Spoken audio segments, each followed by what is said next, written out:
Ladies and gentlemen, welcome to MJR YouTube channel for today's political analysis. Do you see what I see?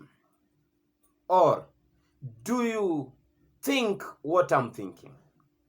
I have a feeling that the opposition alliance have a secret plan to play Fred Matiangi on the presidential ticket.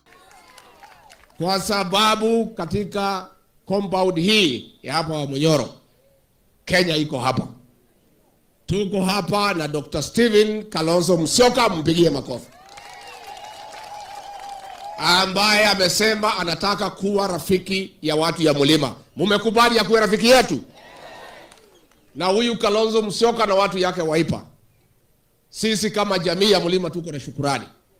Siku Kasongo ametupangia kutuhangaisha pale bunge na senate, na akanunua ma MPs wetu wote shilingi 1,500 na senator milioni 10.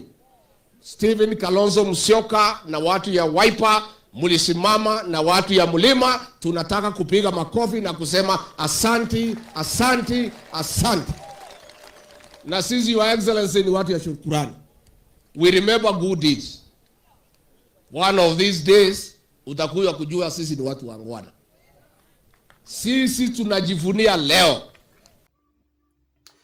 There is a scheme which is being organized to bring Fred Matiangi closely and to cheat him, to lie to him that he is the best suitable candidate to fly the opposition flag, which is not true. The truth of the matter is that there is everything in place to dupe Fred Matiangi presidency in 2027. If you have taken your time to follow the speeches of these so-called opposition leaders and their body language, then you will come to agree with me that if this thing is not said now and revealed now and exposed now, Fred Matiangi might be played up to the last minute. Already we have had our own discussion and we have agreed that the running mate is for the mountain. So as you come, it's good that you know. And they came with that knowledge. And this thing will be done in such a way that the Matiangi followers and supporters will not realize it. They will make it as if Matiangi is the man to watch. Do you know why Fred Matiangi was brought on board? Was that the opposition could cling on the excitement around his candidacy in 2027. And that is why everybody is yearning for Matiangi and want to work with Fred Matiangi. But there is a secret hidden card which Kalonzo, Rigathi, Eugene, and Martha are hiding on their chest. But before I give you more evidence to prove this reasoning, allow me to invite those who are coming across our channel for the first time to please take a moment, a minute or two, to subscribe to our YouTube channel. And to our subscribers, we are so grateful. We thank you for the support you are giving MJR. But remember that still we have a goal to achieve. We need to monetize this channel, and therefore watch time is necessary, and that is what we are pushing for. For we request you to please share, refer your friends. Also remember to drop your opinion on the comment section regarding the topic of the particular video. Now let me come back. Look at the speeches of Gashagua the day he spoke. That video. on that video. Gashagua was categorical, and Gashagua has been consistent on popularizing, on glorifying Kalonzo Musyoka. Gashagua has many a time, ever since he was impeached, popularizing the Gema Kamba unity. And this message, he has preached it even in Kalonzo Musyoka's backyard, trying to woo Kamba voters to think on the direction of unifying the Mount Kenya or Gema communities plus Kamba. There was a day he was speaking in Machakos. He reminded the Kambas that the Gema were the communities around Mount Kenya plus the Kambas that form the larger Gema communities.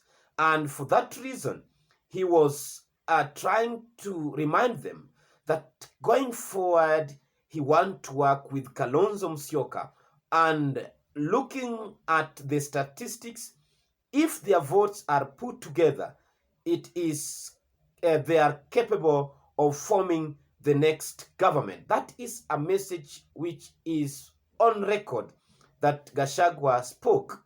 And the reason why I also feel that Gashagua does not have Matiangi at heart, he has looked at the votes that Matiangi can bring on board. Then it is like Matiangi's backyard can only manage to give them at most 2 million or 1 point something million votes, which is not good enough for a man who wants to ascend to the position of presidency. And in terms of experience, Gashagua believes that Kalonzo is much more experienced, have tested the ground, have vied for presidency, and have managed to become number 3. Another point, the reason why I feel Gashagua refers Kalonzo than Matiangi, when this one he has said several, that when Kibaki needed a man to stand with him in 2007, Kalonzo offered a shoulder for Kibaki to lean on. And he had said that this one is worth being paid or rewarded. Another point, why I feel Gashagua does not have Matiangi at heart. Do you remember when they came to power, how Gashagua harassed Matiangi? And he kept on reminding Kenyans how Matiangi humiliated him during his tenure as the Minister for Interior and Security. He said so many things that the Jubilee government did to him, including arresting him naked in front of his children. All this did not happen long ago. It's only 2 years. And I think being the kingmaker in this group, Gashagua, after analyzing him, I know what he did to the likes of Mudavadi and Wetangula when they were just about to approach joining the Kenya Kwanza coalition. And you know what? Gashagua is always a man of his word. He never lies, and he speaks his mind, and he goes with what he believes. And if he believes that Matiangi cannot make it, he will not support Matiangi. And being the man who is now in the forefront, or it is tasked with the responsibility of bringing the opposition heads together, I see he is going to support Kalonzo Matiangi ticket, but not Matiangi Kalonzo ticket. He wants it by all means that Kalonzo to fly the opposition flag in the ballot 2027. But ladies and gentlemen, these are my opinion. You can also share your thoughts on the comment section regarding 2027 opposition presidential ticket. Thank you, and may God bless you.